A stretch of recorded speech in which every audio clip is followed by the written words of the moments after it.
Pemirsa, saat ini atau minggu ini di Jawa Timur tidak ada wilayah yang masuk dalam PPKM level 4, melainkan untuk level 1 dan 2 ini daerah di Jawa Timur terus bertambah. Apa yang harus diantisipasi oleh masyarakat dan juga pemerintah terkait dengan turunnya kasus ini agar tetap terjaga di Jawa Timur? Hal ini akan dibahas di Dialog Titik Tengah bersama saya, Fatma Ayu.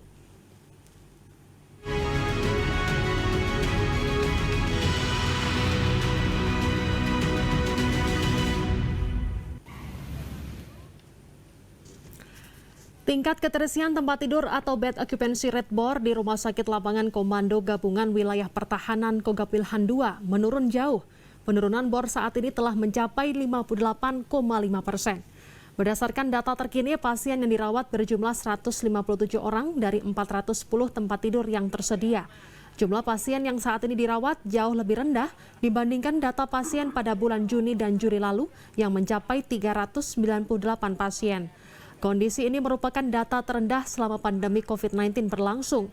Namun Rumah Sakit Lapangan Indrapura Surabaya tetap mengimbau masyarakat agar selalu patuh protokol kesehatan agar tidak terulang kembali lonjakan kasus COVID-19 di Jawa Timur. 197 pasien, diantaranya yang reguler adalah 8 pasien reguler. Selebihnya yang 149 pasien dari migran, pekerja migran Indonesia dari Malaysia, Singapura, Brunei, dan dari negara-negara yang lain. Demikian. Pemirsa, Anda menyaksikan Dialog Titik Tengah kali ini membahas terkait dengan meredanya tren corona, dan melalui sambungan daring ada pakar epidemiologi Universitas Airlangga Surabaya, Dr. Windu Purnomo. Selamat siang, Dr. Windu. Selamat siang, Mbak Fatma. Baik, salam sehat, dokter. Salam sehat, ya, alhamdulillah sehat. Ya, dokter, untuk minggu ini level PPKM 4 ini tidak ada di wilayah Jawa Timur. Ini berarti memang daerah di Jawa Timur mayoritas sudah terkendali begitu berkaitan dengan kasus COVID-19-nya. Bagaimana tanggapan Anda atau juga pandangan Anda? Ya, jadi kondisi di Jawa Timur, ya, kemudian Surabaya makin membaik. Kalau dikatakan terkendali, belum ya. Belum. Jadi terkendali itu nanti kalau levelnya sudah lebih rendah lagi. Jadi kita Jawa Timur level 2 sekarang, ya. Sudah level 2, dan yang paling membangkitkan semangat itu adalah positivity rate-nya atau angka positivitasnya itu 1,94%, ya. Itu positivity rate mingguan per 12 September, ya, mungkin hari ini bisa lebih rendah lagi. Nah, padahal menurut WHO kalau sudah di bawah 2% itu low incidence, ya. Nah, jadi hebat, ya. Jadi tentu harus diapresiasi, tapi tentu masih ada catatan, gitu ya, ada catatan, karena catatannya adalah, ya, terutama, tapi itu tidak khas Jawa Timur. Yang positivity yang serendah itu memang karena jumlah tes, ya, atau rasio tes antara antigen dengan PCR itu memang lebih banyak antigen tesnya, gitu loh, ya. Jadi harusnya dibalik gitu. Jadi PCR tes yang lebih banyak, jadi 70% ke atas mestinya PCR, sisanya adalah antigen tes. Tapi kenyataannya sekarang kebalik, 70% lebih adalah antigen. Ya, antigen ini kan masih ada false negatifnya, gitu ya, sehingga tentu seharusnya PCR lebih banyak, ya, sehingga positivity kita ya bisa serendah itu. Tapi memang secara umum positivity kita turun, gitu ya, jadi itu tren yang bagus, ya. Kemudian yang jelas rumah sakit sudah longgar, ya kan, dimanapun di Jawa Timur sudah longgar, gitu ya. Jadi untuk Jawa Timur sudah 15% tinggal bornya. Dan yang berlevel 1 sudah 6 kabupaten kota di Jawa Timur ini. Luar biasa, ya. Provinsi, menurut saya provinsi terbaik itu menurut saya, ya. Karena bisa 6 kabupaten kota dari 38 kabupaten kota itu yang sudah level 1. Ya, jadi mulai dari Sidoarjo, Pasuruan, Lamongan, Jember, ya, Gresik, dan Banyuwangi, ya. Jadi ini harus dipertahankan dan harus lebih diturunkan lagi, gitu. Ya, Itu, karena Mbak saat Fatma. ini di Jawa Timur ada 6 daerah yang masuk level 1 dan di level 2 ada 13 daerah dan di level 3 ada mohon maaf untuk level 2 ada 19 daerah dan level 3 ada Ya. 13 daerah begitu. Ini artinya yang patut yang diapresiasi adalah untuk level 1 lumayan dan cukup banyak begitu yang ada di Jawa Timur yang masuk dalam PPKM level 1. Oke, saya ingin Ya. menanggapi dari pernyataan Dr. Windu berkaitan dengan tes PCR ini lebih sedikit dibandingkan dengan tes antigen di wilayah Jawa Timur. Ini apakah memang kita kekurangan tes PCR yang ada di Jawa Timur sehingga lebih sedikit begitu, dokter? Ya kan memang antigen tes kan lebih murah ya. Jadi artinya gini, semua sebetulnya dibiayai untuk kepentingan diagnostik ya, semua dibiayai oleh pemerintah. Ya, jadi sebetulnya masyarakat tidak ikut membayar ya, kecuali kalau tes-tes itu untuk kepentingan perjalanan ya, untuk screening ya, itu memang biasanya dibiayai sendiri oleh masyarakat. Kalau ini semua dibiayai oleh pemerintah. Tapi kan tetap pemerintah juga akan lebih hemat ya kalau untuk diagnostik itu menggunakan antigen tes.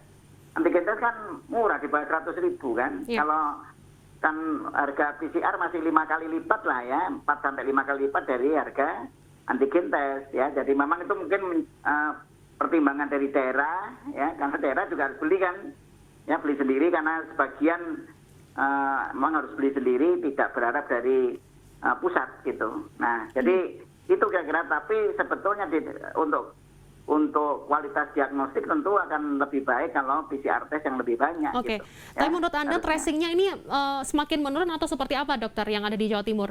Sehingga Tracing positivity membaik. rate bisa menaik begitu? Tracing bagus banget, tracing ya. Jadi tracing untuk level Jawa Timur itu sudah 1:14,38 ya mingguan. Kan batas minimum target Kemenkes kan 1:15 kan. Nah kalau WHO memang mintanya 1:30, tapi kita pakai Kemenkes saja. Ya. Hampir ini sudah hampir sesuai dengan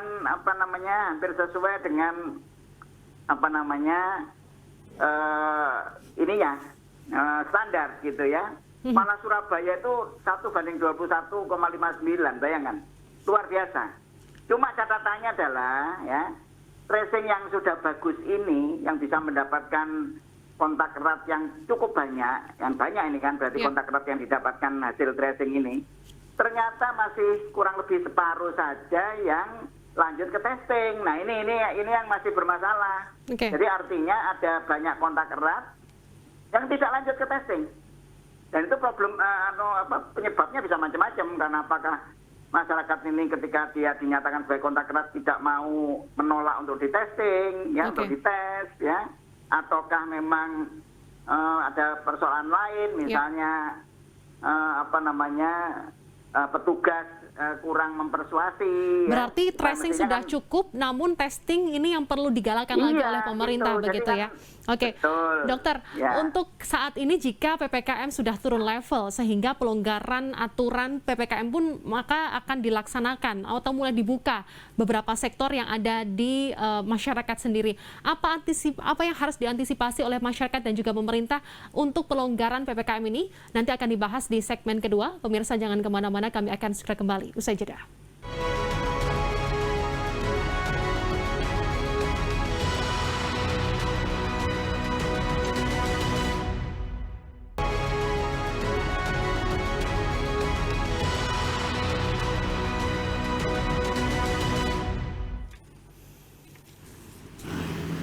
Kabupaten Lamongan menjadi daerah pertama di Pulau Jawa yang menetapkan pemberlakuan pembatasan kegiatan masyarakat atau PPKM level 1. Pemberlakuan tersebut berdasarkan data asesmen situasi daerah dari Kemenkes RI 7 September 2021.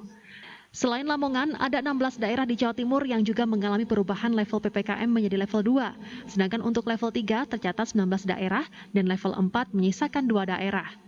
Gubernur Jawa Timur Kofifa Indar Parawansa mengatakan level Provinsi Jawa Timur juga berubah dari tingkat 4 ke tingkat 2 berdasarkan asesmen situasi COVID-19 Jatim hingga 6 September 2021. Sinergi dan kekompakan dari semua pihak seperti Forkopimda Jatim dan Forkopimda daerah, serta semua lapisan masyarakat dan elemen se-Jawa Timur dalam upaya mencegah dan mengendalikan penyebaran COVID-19 mulai memperlihatkan hasil. Gubernur Jawa Timur mengaku bersyukur dan berterima kasih atas kerja keras dan partisipasi semua pihak yang ikut mencegah penyebaran COVID-19 di Jatim. Tak hanya itu, berbagai unsur dalam penanganan COVID-19 juga mengalami perbaikan. Tren kasus positif Jatim mengalami penurunan dari 115,7 menjadi 13,68 kasus per 100.000 penduduk. Tren rawat inap mengalami penurunan dari 36,82 menjadi 9,58 kasus per 100.000 penduduk. Tren kematian juga turun dari 6,27 menjadi 1,8 kematian per 100.000 penduduk per minggu. Sementara tren tracing mengalami peningkatan dari 1,27 menjadi 12,6 kontak erat deteksi per kasus per minggu. Tingkat keterisian tempat tidur atau BOR di Jawa Timur juga sudah berada sangat jauh di bawah standar WHO, yakni di bawah 60%. Dan per tanggal 7 September, BOR ICU tercatat 28%, BOR isolasi di RS tercatat 16%, BOR isolasi di RS darurat 19%, dan BOR di isoter 14%. Sinergitas dari semua pihak, semua elemen secara regional Provinsi Jawa Timur sudah level 2. Secara regional sudah level 2. Dan di Jawa ini baru pertama daerah tembus level 1 dan itu adalah Lamongan, Jawa Timur artinya. Artinya ini akan menjadi referensi dan penyemangat kita semua bahwa insya Allah kita bisa. Gubernur Khofifah meminta kepada semua elemen masyarakat untuk dapat mempertahankan capaian asesmen posisi zonasi level daerah dan tetap disiplin dalam menerapkan protokol kesehatan. Tim Liputan, Metro TV. Pemirsa, Anda masih menyaksikan Dialog Titik Tengah. Kali ini membahas terkait dengan meredanya tren corona dan melalui sambungan daring sudah terhubung dengan pakar epidemiologi Universitas Airlangga Surabaya, Dr. Windu Purnomo. Dokter, berkaitan dengan mulai melonggarnya aturan PPKM yang ada di Jawa Timur sejalan dengan turunnya kasus COVID-19, apa yang harus diantisipasi oleh masyarakat? Mengingat saat ini vaksin juga sudah mulai banyak, begitu ada 18 juta vaksin yang sudah disuntikan ke masyarakat Jawa Timur. Namun apa yang perlu digarisbawahi dan juga diantisipasi oleh masyarakat berkaitan dengan penurunan level PPKM ini? Ya, jadi kan dengan turunnya level berasal dari asesmen situasi Kemenkes ya, kita sudah masuk level 2 dan banyak daerah yang sudah level 1 juga ya, level 2 dan yang level 3 sudah juga makin turun. Ya, ini kan terjadi relaksasi ya, relaksasi dan memang ya dari relaksasi ini memunculkan mobilitas warga yang meningkat, ya kan?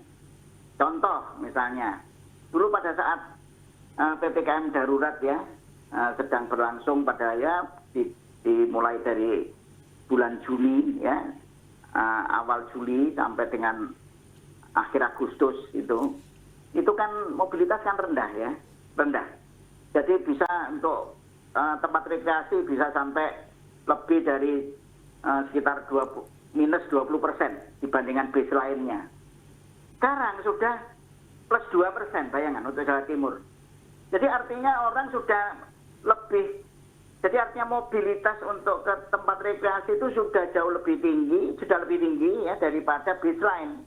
Ya baseline-nya itu sebelum bulan Juli itu.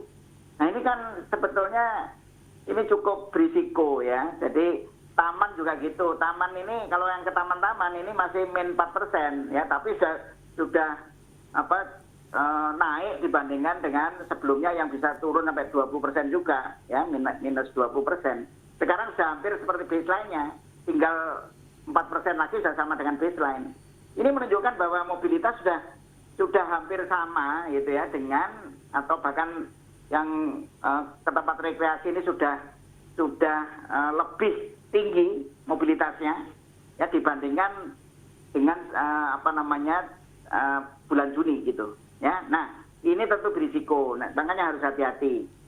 Makanya karena itu pemerintah sebetulnya sudah memiliki platform yang bagus ya di dalam menapis orang yang masuk ke area umum, ya area publik, ya, yaitu dengan menggunakan platform Peduli Lindungi. Ya. Tetapi sayangnya Peduli Lindungi ini belum menjangkau semua tempat. Ya. Ya, jadi misalnya contoh kemarin ada teman saya itu sudah ke sebuah tempat rekreasi Taman Safari kalau tidak salah, ya, Taman Safari kalau tidak salah. Itu belum digunakan tuh Peduli Lindungi. Padahal seharusnya semua tempat publik, ya, terutama yang akan didatangi oleh pengunjung yang cukup besar, ya, itu harus menggunakan Peduli Lindungi karena dengan Peduli Lindungi itu kita bisa menapis, ya, orang yang positif itu tidak bisa masuk. Oke, jadi Anda melihat bahwa Peduli Lindungi ini juga efektif diterapkan, harusnya efektif benar. begitu. Namun ada catatan di sini gitu. bahwa untuk orang yang positif masih ada yang berkeliaran untuk masuk mall dan lain sebagainya. Ditapis nggak bisa masuk kan? Coba ada Peduli Lindungi mereka masuk, ya tahu masuk ke mall gitu. Tapi kan karena ada Peduli Lindungi mereka ditapis di situ, jadi artinya dia tidak bisa masuk, harus pulang. Bahkan sebetulnya ya nggak boleh cukup pulang begitu ya, tapi harusnya dia diantar ke tempat isolasi terpusat sebetulnya gitu ya. Tapi paling tidak itu sudah menapis dia tidak masuk. Karena bayangkan kalau orang yang positif ya masih jalan-jalan dan masuk ke mall, ya toh. Dan orang-orang semacam ini banyak gitu. Itu kan kebetulan yang tertapis di mall. Nah yang tidak menggunakan Peduli Lindungi ya tetap lolos mereka kan. Nah karena itu Peduli Lindungi itu harus diterapkan di semua area publik, ya di taman, di tempat-tempat rekreasi, di perkantoran, rumah ibadah, ya semua, restoran, ya restoran yang di luar mall, tempat-tempat misalnya kafe-kafe harus itu, ya. Jadi sekarang memang belum semua, makanya kalau itu sudah bisa diterapkan ke semua tempat yang dikunjungi oleh umum, ya maka kita menjadi lebih aman ya. Jadi artinya kita bisa melindungi orang yang belum divaksinasi juga tidak bisa masuk kan. Itu artinya kita melindungi supaya mereka tetap di rumah dulu karena belum divaksinasi.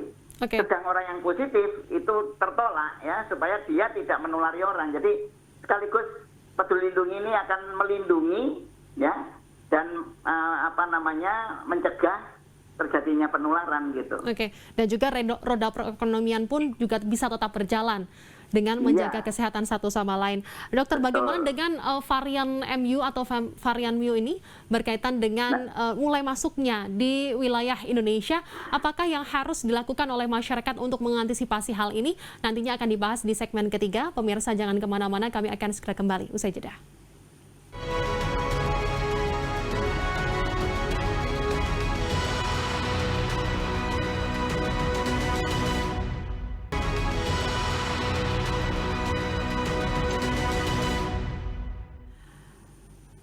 Masih bersama Dr. Windu Purnomo. Dokter, ini berkaitan dengan adanya varian Mu yang ada di Indonesia. Ini untuk perkembangannya seperti apa? Apakah sudah masuk ke wilayah Jawa Timur, dokter? Ya, belum ya. Jadi gini, varian Mu itu memang sudah mulai muncul Desember Januari 2021 ya.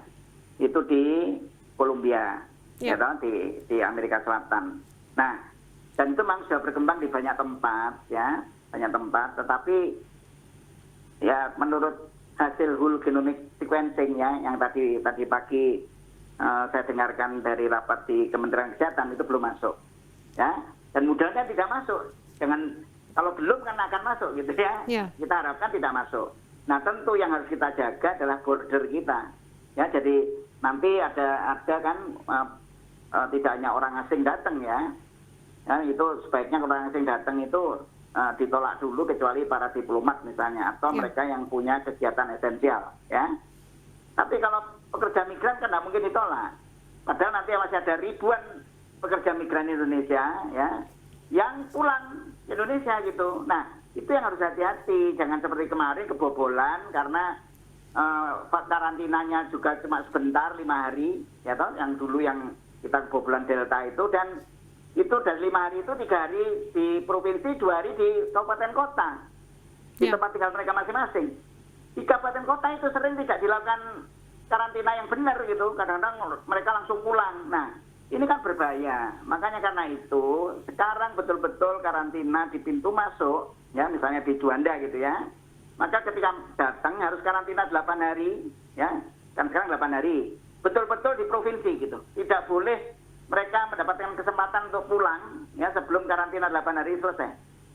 Itu salah satu ya. Yang kedua adalah tentu kita harus melakukan surveillance yang baik ya, termasuk genomic surveillance ya, dan protokol kesehatan di masyarakat harus tidak boleh kendor karena varian itu akan tertularkan ke orang lain ya melalui penularan biasa, sama karakteristiknya sama kan ya. Nah itu jangan sampai terjadi, makanya karena itu kita kan sudah punya pengalaman buruk kemarin ya,